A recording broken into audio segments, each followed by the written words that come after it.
Welcome students on today's lecture on counterfort retaining wall.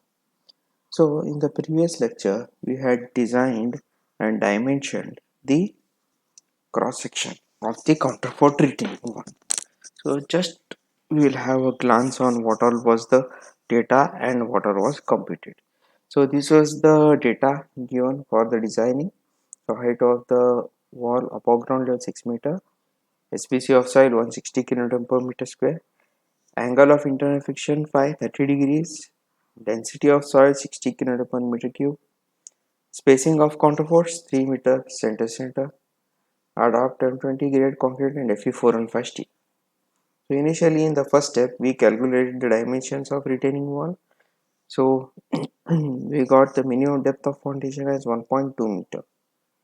Overall height of the wall we got it as h is equal to 6 plus 1.2 meter, as 6 meter is nothing but height of the wall above the ground level plus depth of the foundation 7.2 meter. So if you see in the diagram you can look 6 meter plus 1.2 meter, where 6 meter is height of the wall above the ground level and 1.2 is the minimum depth of foundation. Next, so the thickness of the base slab has to be calculated. That is taken as 2L into H centimeter. So L is equal to spacing of counterforts. So 2 into L is nothing but the spacing of counterfort which is given in the question, and height is the total at 7.2, which is working out to be 43.2 centimeter, which is equal to 432 mm, 450 mm, providing 1.2 meter depth of foundation and thickness of base slab as 450 mm. Even if you check the base width now, base width 0.6h to 0.7h, so 0.6h is working out to be 4.32 meter, so providing 4.5 meter, and toe projection 1/4 of 4.5 meter, which is 1 meter. So this is how the dimension looks like. So you can see the total height of the stem is 6.75 meter, depth of the base slab is 0.45 meter, above ground level the height is 6 meter, and below ground level up to the base of the foundation is 1.2 meter. The depth of the toe is 0.45 meter, width of the toe slab is 1 meter, depth of the heel slab is 0.45 meter, width of the toe slab is 3.3 meter. So this is how the dimensions are there. And taking the self weight of stem as W1, which is going downwards, self weight of base slab W2, which is going downwards, self weight of counterfort, which is going downwards, as well as the counterfort, and the pressure P is acting at this point, which is at a height of 1/3 of the distance. So let us see. Now first, design of stem. The pressure intensity at base is equal to omega h1 minus n phi upon 1 plus sin phi. So computing the pressure intensity, we got it as 36 kN per meter square. Now maximum movement will be WL square by as it is uniformly distributed. So 40.5 kN per meter. Effective depth required for balance section for M20 grade 0.138 FCK BD MU. MU is equal to 0.138 X FCK BD. So depth we got it as 121.13 mm, providing 175 mm, assuming 200 mm at top constant thickness. Now here we are not taking a tapering section, we are taking a constant thickness of 200 mm. Then calculating the reinforcement in the stem, mu is equal to 0.87 FISTD 1 minus FIST BD into FCK. So 0.87 FI is 415, AST D is 175, 1 minus 415 into AST divided by 1000 into 20 into 175. So AST is 700 mm square. So we will assume 12 mm diameter bars. So provide 12 mm diameter bars at 150 mm center center. Then distribution bars is equal to 0.12% of the cross section. So 0.0012 into 200 into 1000, which is 240 mm square per meter. Okay, now adopt 6 mm diameter bars. So 6 mm diameter bar at 200 mm center. Now let us see the stability calculation. So first let us show you in the diagram. If you refer the diagram, W1 is the self weight of the stem, which is of concrete. W2 is the self weight of base slab, that is this dimension, which is of concrete. And W3 is the soil, which is earth, which has to be retained. So let us see. So loads, may prepare a table of loads, magnitude, distance from A, and movement about A. So A is a point marked here, you can see in red. So A is nothing but the base of the heel slab, that is this position. Now let us see for the step. So W1. So first we want the area. So W1, you can see this is 200 mm by this distance. So to a point 2 into 6.75 into 24, density 24. So point 2, the total depth of the stem is 6.75 into 24, which is working out to be 32.4 kilonewton. So the force or magnitude is 32.4 kilonewton. Now let us see with respect to the distance from A. Distance from A. So already you can see from here to here it is 3.3 meter, and half of zero point 0.2 is 0.1. So 3.3 plus half of 0.2, that is 3.4 meter. So 3.4 meter.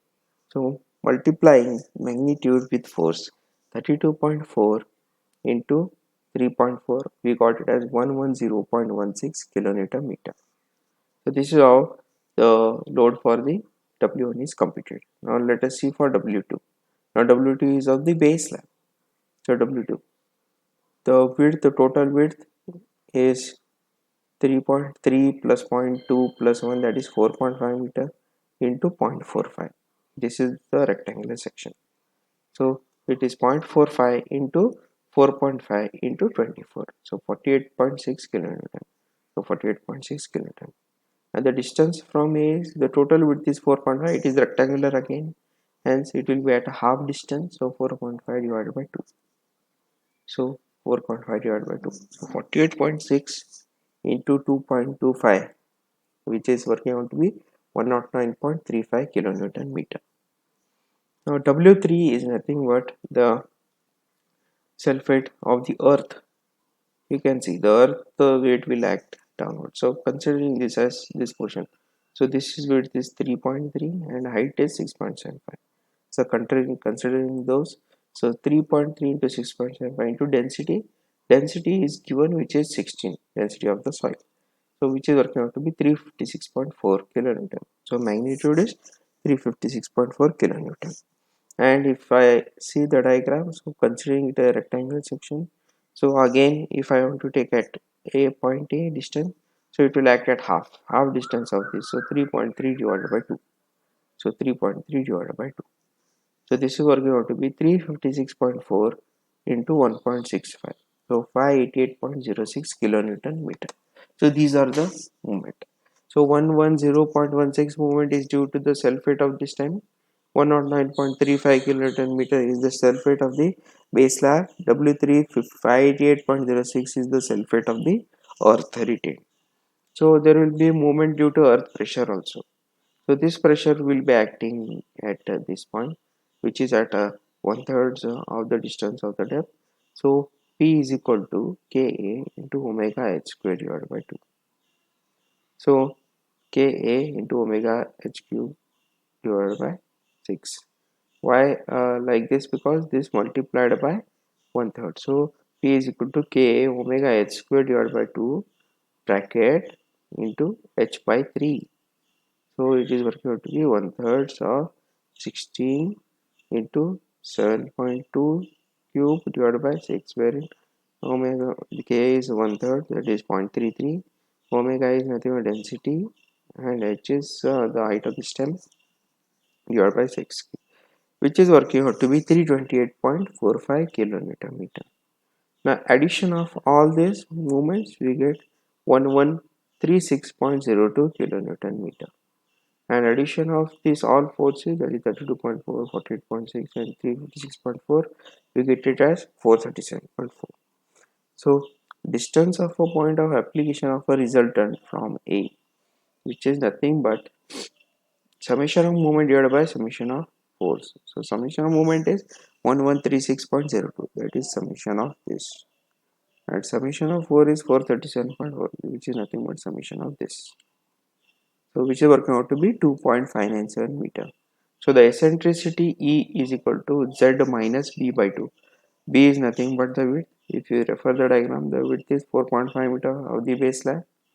So it is 2.597 Z minus 4.5 divided by 2, which is 0.347 meter. 0.347 meter, but b by 6. So width is 4.5, width of the base slab divided by 6, which is 0.75. Now you can see eccentricity 0.347, which is less than b by 6. Eccentricity is less than b by 6. Hence, we compute minimum and maximum pressure at the base, which are given by the formula sigma max sigma min is equal to summation of w divided by b into 1 plus or minus 6c divided by b. So which is equal to 437.4 divided by 4.5. This is summation of force, which is this 437.4. Then the B is nothing but the width of the base slab, which is 4.5 meter. 1 plus or minus 6 into 0.347, which is eccentricity. Suppose if in example, if this is less and this is more, then whatever is this, that has to be taken divided by 4.5. So computing once with plus, we got 1 of 142.17 kilonewton per meter square and sigma mean 52.228 kilonewton meter square. So preparing a distribution table. So at point A it is minimum, at point D it is maximum. That is, if you see in the diagram, at point A is minimum, at point D is maximum. So we are taking as A point here, B point here, C point here and D point here. So the pressure distribution is like this. So 52.228 kilonewton per meter square and 142.17 kilonewton per meter square. This is how the pressure distribution diagram looks like. So let us see the design of toe slab and heel slab in the next lecture. Thank you.